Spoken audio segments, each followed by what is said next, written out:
Napaawang ang bibig at naibaba na ni Limbert ang hawak niyang baso. Nang marinig ang sinabi ng ina, gulat na gulat ang kanyang mga mata sa narinig na reklamo nito. Ni isa ay wala siyang narinig sa asawa, lalo na pagdating sa mga bagay na ipinapaubaya nito sa kanyang ina at salungat yon nang gustong gawin ni Talia. Nasa apartment silang mag-asawa noon ng ina at doon kumakain ng dinner. Gaya na lang ng hiling ni Eleanor na sawa na sa paglabas. Gumamit ng banyo ang kanyang asawa kung kaya naman wala ito doon. Napatingin na sa may pintuan na tinitignan kung lumabas ng asawa. Pihadong magagalit at sasabog to, oras na marinig niya ang tinura ng kanyang ina. Ang buong akala pa naman niya ay magkakasundo ng dalawang babae sa buhay niya. Yung tipong unti-unti itong natatanggap ng kanyang ina dahil nakikita naman niya ang effort ng asawang pasayahin ang ina niya. Mali pala siya dito. Mom, hindi tayo makakapag-banding ng tayong dalawa lang. Bakit hindi mo payagan na tumanggap ng project ang makalaya ka na pansamantala at magawa mong gusto mo? Hayaan mo siyang magtrabaho. Napakura pa ng mga mata niya si Limbert, tila nabingi sa reklamo ng kanyang ina patungkol sa asawa. Uulitin ko, Mommy. Hindi niya kailangan magtrabaho. Then huwag mo na siyang isama sa susunod na pagpunta mo. Pwede naman yon, hindi ba? Hindi matatawag na banding natin ang pagpunta mo dito. Kung palagi mo siyang kasama, nasa kanya pa rin ang atensyon mo. Hindi na magawang makasagot ni Limbert dahil dumating na ang kanyang asawa na lingid sa kaalaman ni Limbert at Eleanor ay narinig nitong pinag-uusapan nilang mag-ina. Hindi lang iyon tahasang sinabi ni Talia na kumukulo na at parang bulkang nag-aalboroto ang kanyang kaibuturan. Gusto na yung sumabog. Hindi niya nga lang ginawa dahil pihadong magdudulot na naman ito ng hindi pagkakaunawaan. Ipinagpatuloy ni Talia ang kanyang pagkain kahit na halos hindi na niya yun malunok. Gusto niyang ibuga yon sa mukha ng kanyang biyanan kung saan asar na siya sa pinapakitang pakikitungo nito na alam naman niyang peke noon pang una. Iba pa rin ang tahasang marinig ngayon sa personal. Niloloka na nga lang niyang kanyang sarili na makakaya niyang makibagay dito kahit na napupuno siya. Saan ka napupunta, Talia? Nasa sala na sila at tapos nang kumain. Nakaugalian nila na magpalipas ng oras pa doon bago umuwi matapos na kumain. Ngunit sa pagkakataong yon na hindi na niya matrigaan ng pakipagplastikan pa. Ay, hindi ko pa pala nasabi sa'yo. Tinawagan ako ni Dos. Makikipagkita sa akin ngayon kasamang kambal. Aniya kahit na wala naman talaga siyang invitation na natanggap. Gusto niya lang talagang huminga dahil pakiramdam niya matagal ng panahon na siyang nasakal ng pakikipagplastikan kay Eleanor. Hindi na kita isasama para naman may oras ka pang mag-spend kay Mommy. Bali niya kay Eleanor na biglang nahilaw ang ngiti dahil pakiramdam niya ay may alam ng babae sa mga sinabi niya. Ha? Tumayo na si Limbert na inayos ng sarili. Napatayo na rin sa Eleanor na salita na silang tinignan. Isama mo na ako. Gusto ko rin namang makita mga bayaw ko. Wag na, dito ka na lang muna. Giit ni Talia na biglang sumeryoso mga mata kay Limbert. Doon pa lang ay alam na ni Limbert na may ibang dahilan ng pag-alis ni Talia. Nababasa niya yon sa galaw niya. Hindi ito naging asawa niya upang hindi niya mabasa ang gusto nito at hindi gusto. Malakas ang kutob niya na alibay lang nitong mga kapatid dahil kapag may mga ganong okasyon, hindi siya nito iniiwan. Hanggat maaari ay sinasama siya upang makapag-bonding nilang mag-asawa ang mga kapatid nitong kalog. Talia, tumagal pa ang tingin ni Limbert sa asawa na hindi na magawang itago pa ang tunay na nararamdaman. Ngunit syempre, hindi yun pinansin ni Eleanor na ang buong akala isa na naman yung kaartehan ng manugang. Wala siyang choice kundi ang plastikin na naman ito para lang sa anak niya si Limbert. Sige na iha, isama mo na si Limbert para naman makabanding ang mga kapatid mo. Maamon itong Saad na alam naman ni Talia na puno ng pagpapanggap. Ipinangako niya sa sarili na doon na sila matatapos. Nako, hindi na po, Mommy. Hahayaan ko po muna siyang maiwan dito sa inyo para makapagsolo naman kayo. Makahulog ang sagot ni Talia na nilingon ng asawang nakatitig pa sa kanya. Gusto ko rin pong masolo muna ang mga kapatid ko ngayon na palagi hindi nangyayari kapag kasama ko si Limbert dahil wala na silang ginawa kung hindi mag-inuman na mag-inuman. Nala-left behind ako na tunay nilang kapatid kaya dito na lang po muna si Limbert. Ngayon lang naman, nilingon na niya ang asawa na may ibang tingin na sa kanya. Sa bahay na lang din tayo magkita. Taxi na lang ang sasakyan ko pa uwi. Pagkasabi noon ay walang lingon-likod na iniwan ni Talia ang mag-ina na hindi magawang makahuma. Talia! Sumara ang pintuan at binalot na nakakabinging kahatahimikan si Limbert at Eleanor sa pag-walk out nito. Anong problema ng asawa mo? Ikaw, mommy, bakit kasi kailangan mo pang magsalita ng ganun? Paniguradong narinig ka niya. Siya na ngayon nakikipagkasundo sa'yo, napakarami mo pang kaartihan. Wala na nga siyang masamang pinakita sa'yo. Kadalasan binibigyan kanya ng pabor, tapos hindi mo pa rin siya matanggap-tanggap. Singhal ni Limbert na nagsama-sama ng hinanakit sa kanyang ina. Napakamot pa to sa kanyang ulo. Hindi naman magawang makasagot ni Eleanor doon na napangangana. Narinig ba siya ng manugang? Napakurap na ang kanyang mga mata at pinaamo ang kanyang muka upang magpaawa sa kanyang anak. Limbert, anak, hindi naman sa... Mom, tanggap na ako ng pamilya niya, okay? Matagal na nilang niyakap na bahagi ako ng kanilang pamilya. Ikaw na lang ang hindi. Magbago ka na. Akala ko ba gusto mo maging masaya na lang tayo? Ano tong ginagawa mo? Para sa iyong kaalaman, pamilya na ako kung ituring nila. Bakit hindi mo magawang gawin din yun sa kanya? Ayaw mo bang magkasundo tayo? Ayaw mo mapalapit sa akin? Kung aawayin mo at pagsasamain ang loob ng asawa ko, paniguradong babalik tayo sa dati. O kung hindi ay mas masahol doon. Naumid na ang dila ni Eleanor sa mahabang litanya ng anak sa pagsigaw ng paraan na hindi niya inaasahan.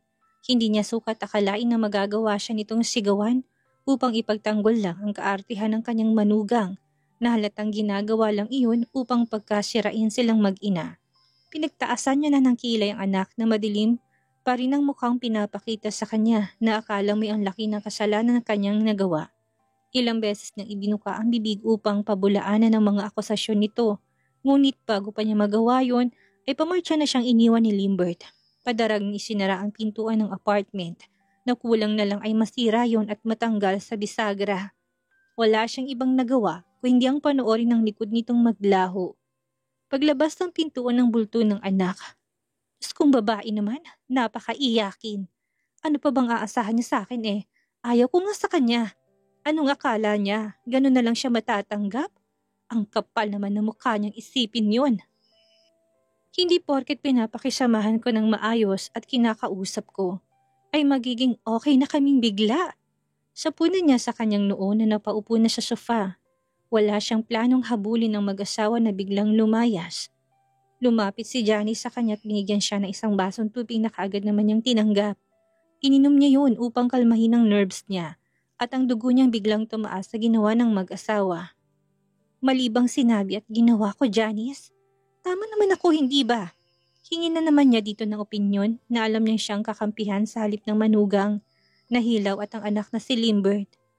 Opo, tama po kayo, madam. Dapat hinahayaan kayo ng asawa ng anak ninyo na makapag-bonding. Alam naman niyang hindi halos kayo nagkapiling habang lumalaki si Sir Limbert. Sama pa siya ng sama dito. Hindi ba? Hindi niya makuha ang point ko. Nasa kanya na nga ang anak ko at nakakatabi niya gabi-gabi. Gusto pang makihati sa oras na meron kami. Kapag magtutungo dito, hindi na lang siya umuwi sa kanila. Pasalamat nga siya at nakasama niyang mga magulang niya habang lumalaki sila. Si Limbert at ako, matagal na panahon kaming nangulila sa bawat isa. Hindi ba? Umira pa sa kawalan ng mga mata ni Eleanor na mas lalo pang naging masama ang loob sa manugang na dinamdam ang sinabi niya. Talagang nagpakampi rin ito sa kanyang asawa. Hindi na lang sila pagbigyan. Hindi ko maintindihan kung anong gayumang pinakain o pinainom niya. Sa Limbert at gano'n na lang ang sunod-sunuran sa babaeng yun. Dapat nga mas maunawaan niya ako na handang bumawi ngayon sa kanya. Hindi paniguradang maraming sinasabi ang babaeng yun. Patungkol sa akin kapag silang dalawa lang ng anak ko. Baka nga pati yung nakaraan na matagal nang tapos, inuulit-ulit niya pang balikan. Malamang itong si Limbert makukonsensya. Iisipin na kailangan niyang bumawi sa kanila sa utang na loob. Sa kabilang banda, akmang papasok na sana si Talia sa loob ng taxi ng kanyang tinawag ng marasyang pigilan ni Limbert na hindi niya alam na nakasunod pala sa kanya.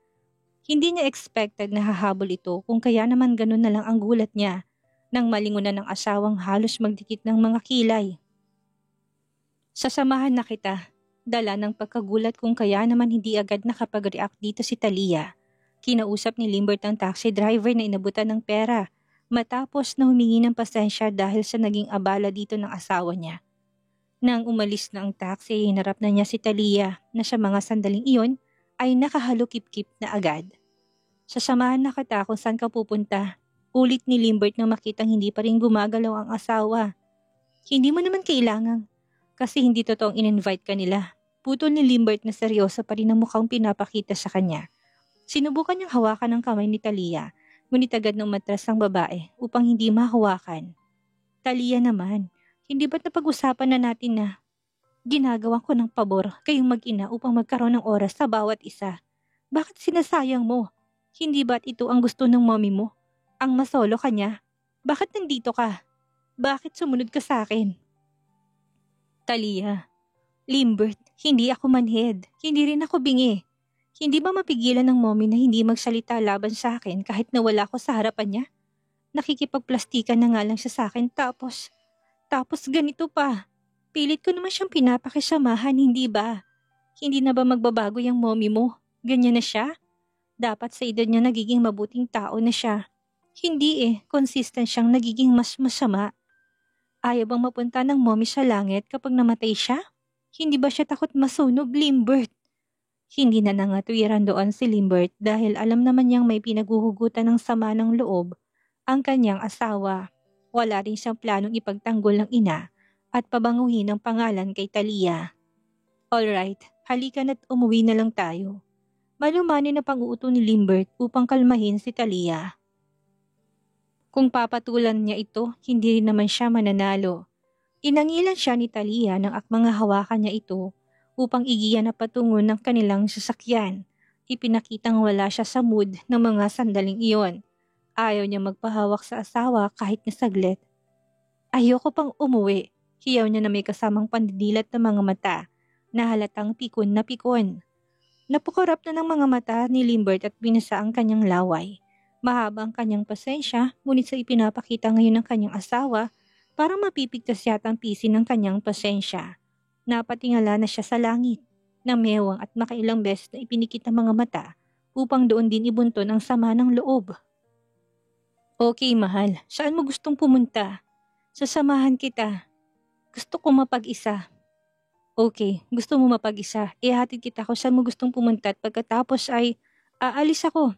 Tumagal ang tingin ni Talia sa asawa. Hindi niya lubos maisip kung gaano kahaba ng pagtitimpi nito na huwag mas magalit sa kanya kahit na halatang napipiko na ito sa kaartehan niya.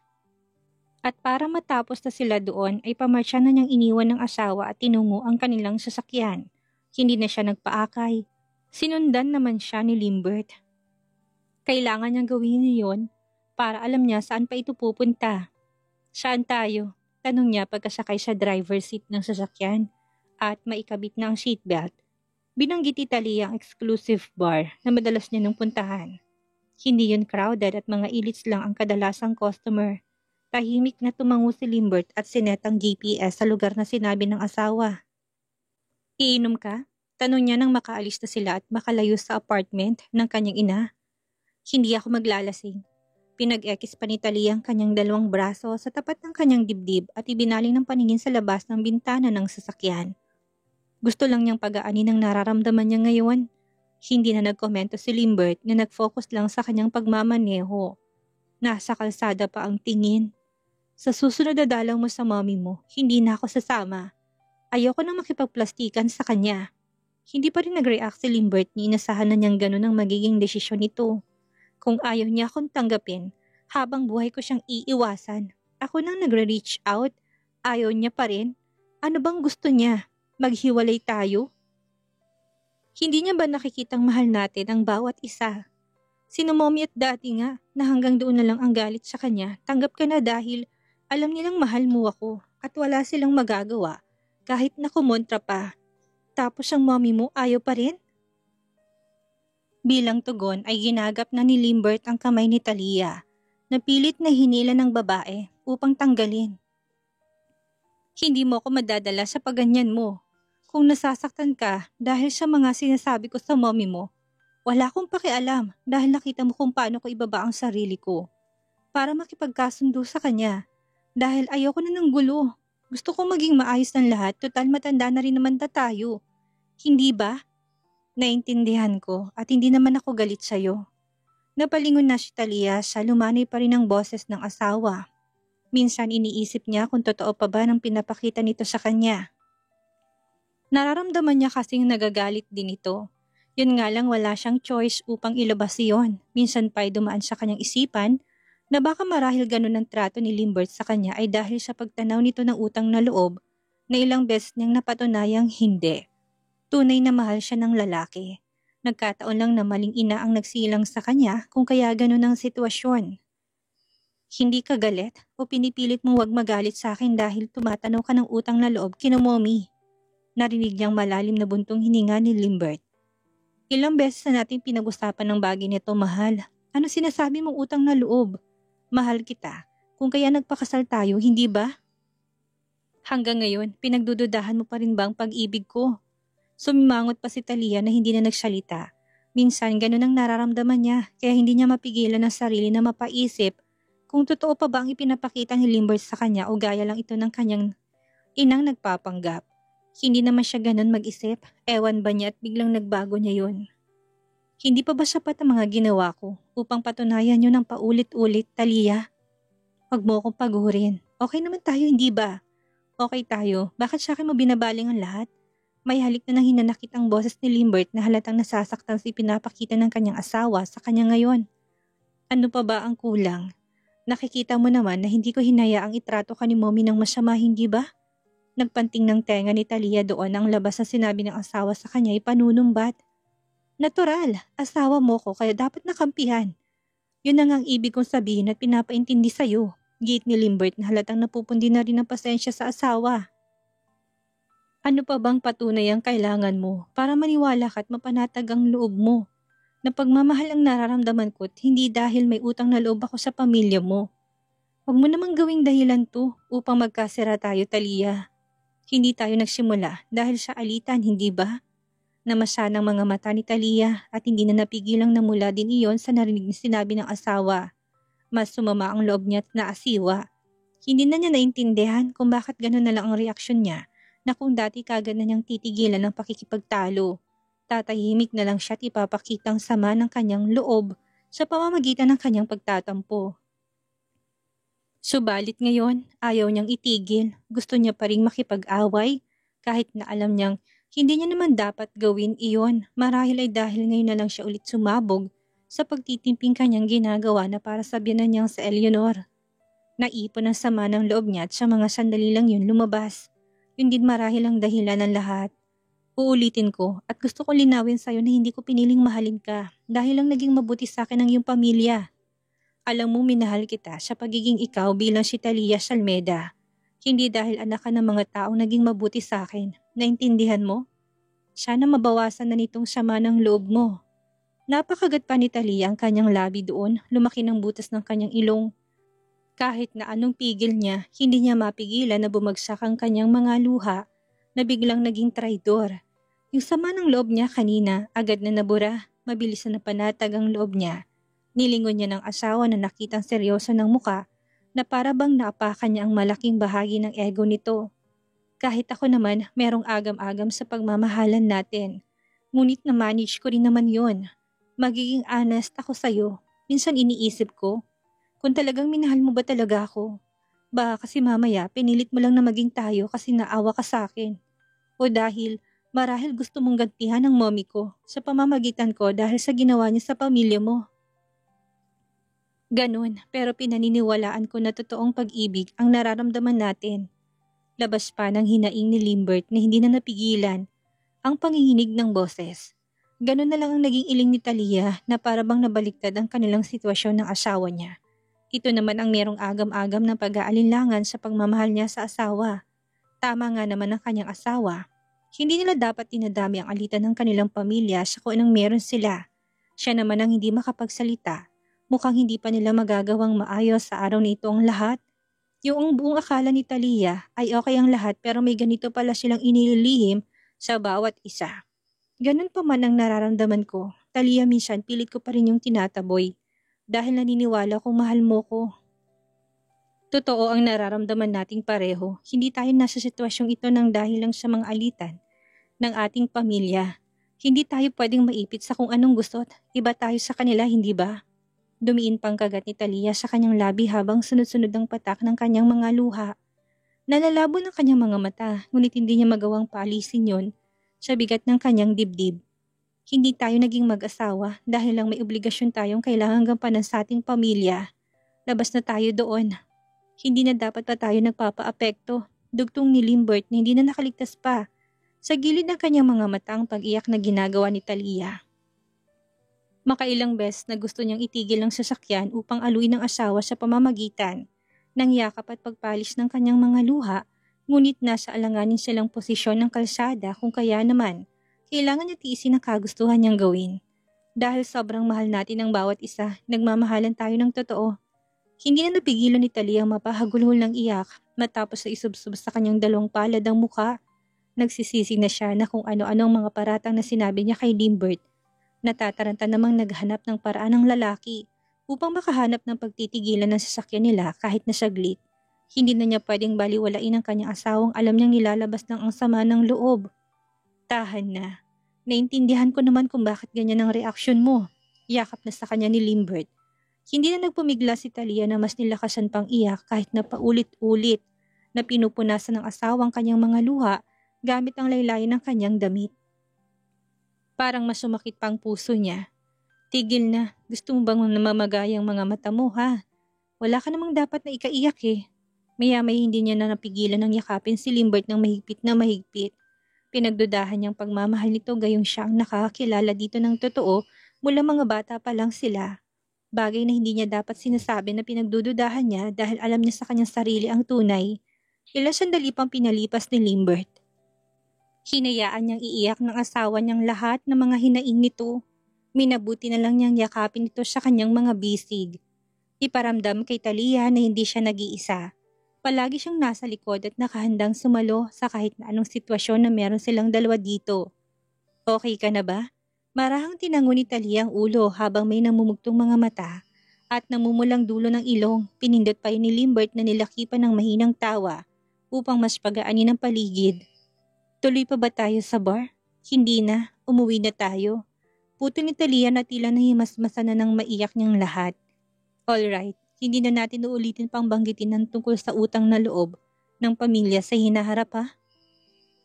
Hindi yun ang dahilan kung bakit tayo magkasama at naging mag-asawa.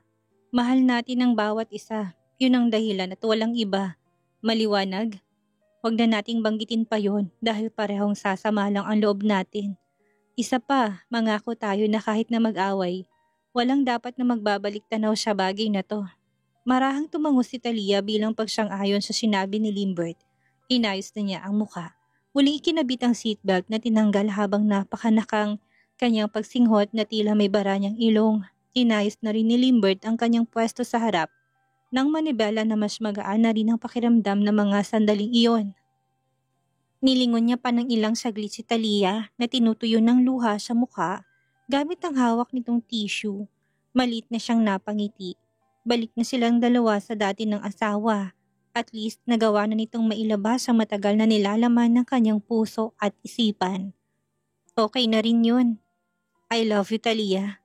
Bahagyang hawak pa ni Limbert sa isang pisngi ng asawa na pinisil pa. Smile ka na.